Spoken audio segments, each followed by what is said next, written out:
Just as every modern innovation, genetic testing carries benefits, risks, and even a downright absurd side you never expected until recently. 72-year-old Washington native Ethan Carter made a decision that would upend his life. He submitted a saliva sample for an informal DNA check. Since both his parents were devout Irish-American Catholics, Ethan assumed he already knew what his genetic profile would reveal. However, when the results arrived, Ethan was astonished. He was not who he thought he was. That revelation sent Ethan and his siblings on a long quest to uncover the mystery of their origins. Hey everyone! Here is a tale about the hidden side of DNA tests and how one man uncovered a family secret that reached back over a century. Before we continue, please like this video, subscribe for more awesome stories, and tap the notification bell. For many years, uncertainties about his family had troubled Ethan. His mother, Linda, was passionate about tracing their lineage and maintained an old family record with handwritten names, birth dates, and death dates of relatives. Ethan could easily follow her ancestry. Linda was Irish on one side and Scottish and English on the other. Some of her forebears had even arrived in America during the colonial era, and Ethan managed to trace them all the way back to the 16th century. Yet every update to her branch made him uneasy because his father's side was an entirely different story. "My dad had nothing. There was no record of him," he later explained to journalist Megan Davis. Ethan's father, Damian Carter, was the son of Irish immigrants who knew very little about their past. His mother passed away when Damian was just an infant, and his father, unable to care for him, along with his older siblings, placed him in a Catholic orphanage. Damian wasn't even aware of his true birth year, mistakenly believing he was 1 year older than he really was. As he grew up, Ethan decided it was time to delve into his father's background and discover his real origins. Even before beginning the investigation, Ethan already knew some details of his father's early life. He understood that living in the orphanage had been difficult, and that, according to one doctor's opinion, Damian's small size was likely due to malnutrition during those years. He also knew that his father left the orphanage during his teenage years, became somewhat of a rebel, and later enlisted in the United States Army Corps of Engineers before marrying Linda. Ethan was aware that Damian had a sister who died when he was young and a brother with whom he wasn't very close. Damian was a devout Catholic who even whipped up an amazing corned beef dish every St. Patrick's Day. Yet Ethan had no clue about his father's true roots or what happened to his own parents. When Damian passed away in 1999, Ethan couldn't tell him more than he already knew. In the years that followed, though, Ethan managed to uncover some hints. He learned that Damian was born in a working-class neighborhood in the Bronx, New York. His father, Marcus Carter, worked as a driver, and his mother, Nora, died at the age of 32 when Damian was only 9. Ethan also discovered the name of the orphanage where his father grew up, the St. Teresa Home. Even though that institution no longer existed, he tracked down some of the nuns who had worked there and sent them a letter asking if they had any useful details about his father beyond the admission and discharge dates. Unfortunately, the orphanage couldn't offer any further information. Years went by, and Ethan's search turned up nothing. Then, in 2012, at-home DNA kits became popular, and Ethan grew excited. He had just pinpointed what he thought was his father's ancestral village in Ireland, and was even considering a trip overseas to see where his grandparents came from. Ethan believed that a home DNA test would simplify his research, so he joined the company's waiting list. When the tests finally arrived, he and his sister Rachel both provided cheek swabs. A month later, when the results came back, Ethan and Rachel were thoroughly confused. Less than 50% of their DNA was of Irish, Scottish, and English origin, while the remainder was an unexpected blend of European, Jewish, Eastern European, and Middle Eastern. This puzzled Ethan, since both of his parents were from the British Isles. Surely the lab must have mixed up the samples, he thought. Ethan contacted the testing company to explain the apparent error and decided to take the test again. When the same results appeared a second time, he realized the report was accurate. Many questions began swirling in his mind. Who were his true parents? Had Linda had an affair? Ethan was determined to get to the bottom of the family secrets kept from him. If his parents were not who they claimed to be, then by extension, Ethan wasn't who he thought he was. The DNA test results were only the beginning. They showed what was happening, but not why. Despite the overwhelming task of intensive research and analysis, Ethan was undeterred. He had worked as an IT manager at a university in California before retiring, and he had spent most of his life handling data at an advanced level.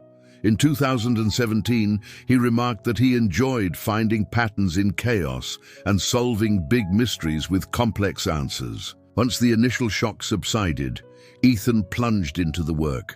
Perhaps his mother had an affair, or even his grandmother, but that possibility seemed unlikely.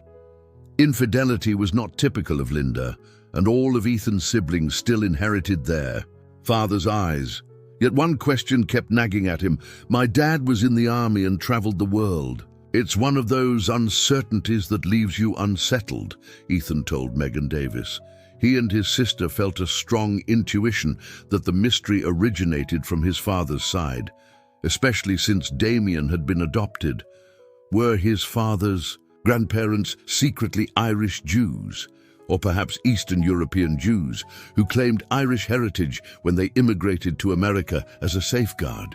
To investigate further, Ethan arranged for two cousins, one from each side, to take a DNA test. The results from his maternal cousin came back as expected. They shared 12.5% of their DNA, meaning they were first cousins. However, the results from his paternal cousin were strange. The test indicated that Ethan and his cousin, whose mother was Damien's sister, shared no DNA at all. In other words, they were genetically complete strangers and not truly cousins. This also meant that Damien's so-called sister wasn't actually his sister. Ethan was frustrated by these findings. Not only was he back at square one, but he also worried about being rejected by his father's family, now that the genetic evidence proved they weren't related. Faced with the test results, Ethan and Rachel concluded that their father, Damien, was not connected to the people he was thought to be related to. I truly lost all sense of who I was, Ethan admitted in 2017. I felt completely lost, as if I didn't know my true self.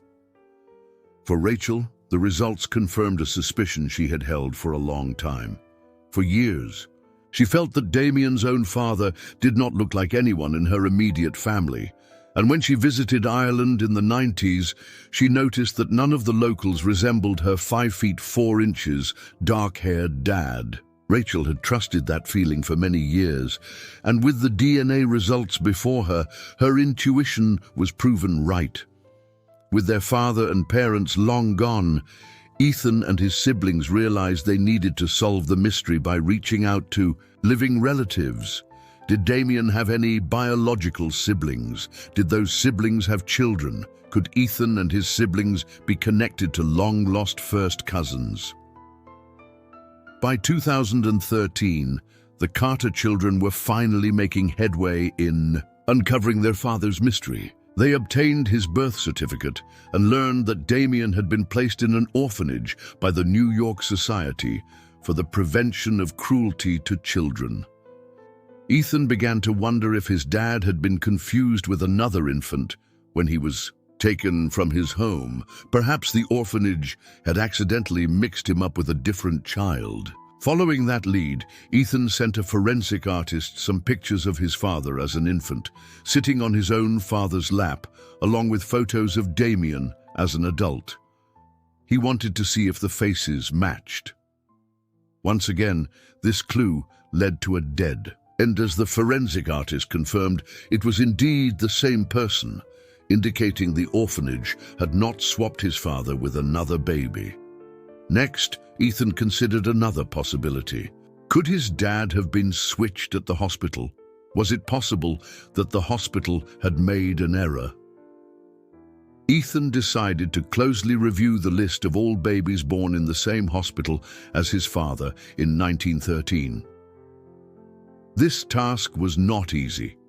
The record of babies born in the Bronx in 1913 spanned 159 pages, was unordered by date, and did not differentiate between home and hospital births. After carefully sifting through the records, Ethan narrowed the list down to the names of children born around the same time as his father, whose names sounded either Jewish or neutral. His final list contained 30 babies. Ethan hoped that one of those names might connect with living relatives whose DNA matched his and his siblings. He combed through all 30 names, but nothing clicked. Then he searched through over 6,000 people identified as potential biological relatives in an online DNA database. He spent 2.5 years searching without finding a match. At that point, Ethan was ready to give up and wait for someone to come forward. Then, on January 18, 2015, Ethan's life took a dramatic turn. It was a Sunday morning, and he was feeling particularly low. So he decided to email his cousin, someone he knew was not biologically related, to update him on his stalled search. After sending that email, Ethan casually checked his cousin's list of DNA matches on his genealogy account, a task he rarely did since new matches were uncommon. But on that day, there was a new person. A stranger had submitted her DNA sample, and the results showed that she was closely related to Ethan's cousin. Ethan reached out to this stranger to ask if the results matched his expectations. "I was really expecting to be much more Ashkenazi than I turned out to be," the stranger replied. Her name was Olive Reed, and she had taken the test on a whim, hoping to learn more about her Jewish heritage. Instead, Olive discovered that she was actually Irish, an outcome Ethan had not predicted at all. A chill ran down Ethan's spine as he replied that his own grandmother had been born at Forum Hospital on September 23, 1913. He asked if anyone in Olive's family had been born on that same date. Olive quickly responded in the affirmative. Her grandmother, Rebecca Benson, had been born around that time. Ethan began to cry because he felt he now understood what had occurred, but he needed confirmation. He combed through New York City's birth records from 1913. There was no record of any Benson born on that day in the Bronx.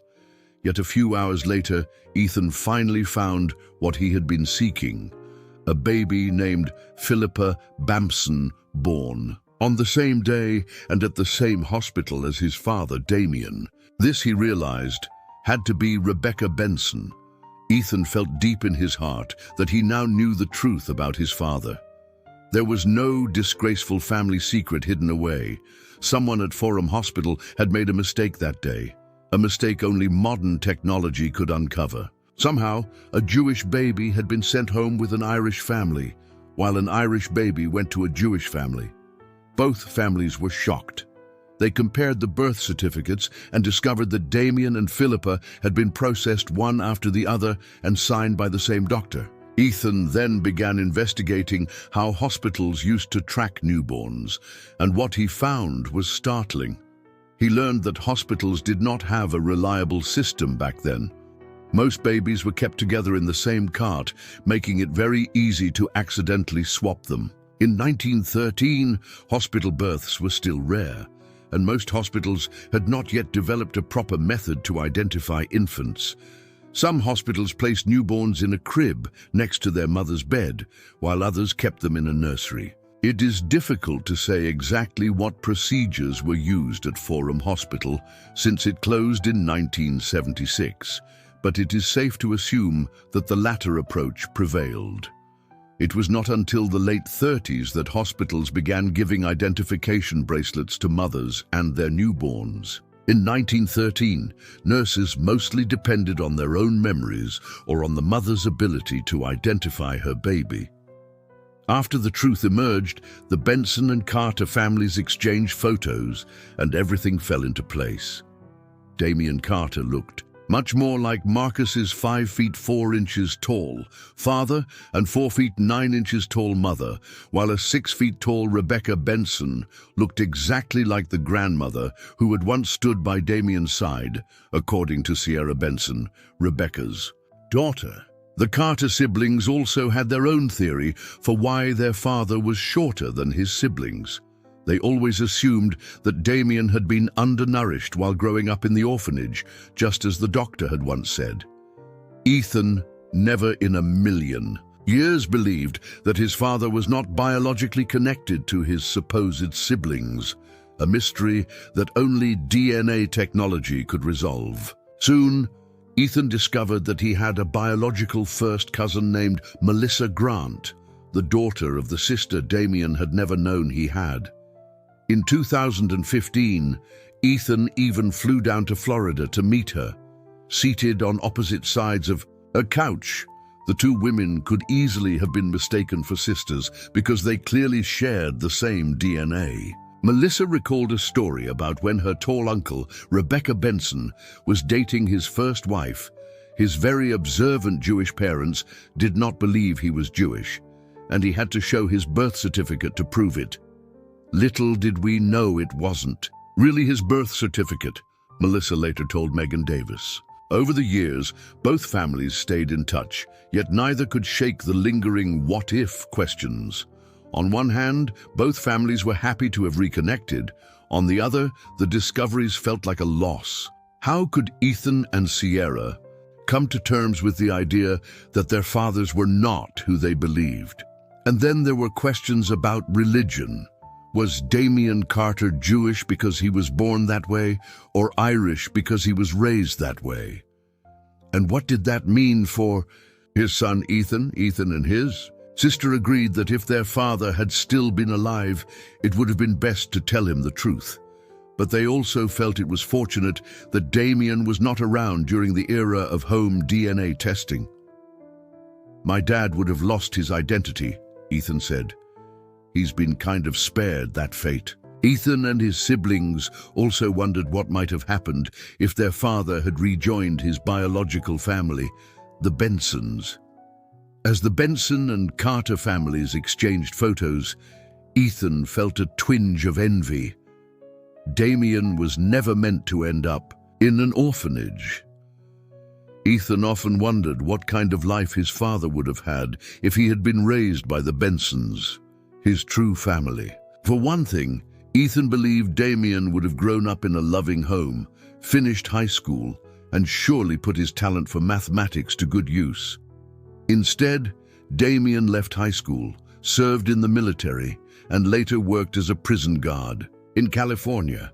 Ultimately, he made a respectable life for himself, but Ethan and his family could not help but mourn the missed opportunities of his early years. "When I was in the orphanage, my dad even got an orange for Christmas," Ethan recalled. Had the mix-up not happened in 1913, Ethan and his siblings might never have been born. The Carter children owe their existence to a simple error, a mistake made by a nurse in a moment of distraction with far-reaching results. It was an awful error, but how could Ethan feel bitterness when, without that mix-up in 1913, Ethan Carter's story would never have existed? The Carter children owe everything to that administrative oversight or that brief lapse in attention.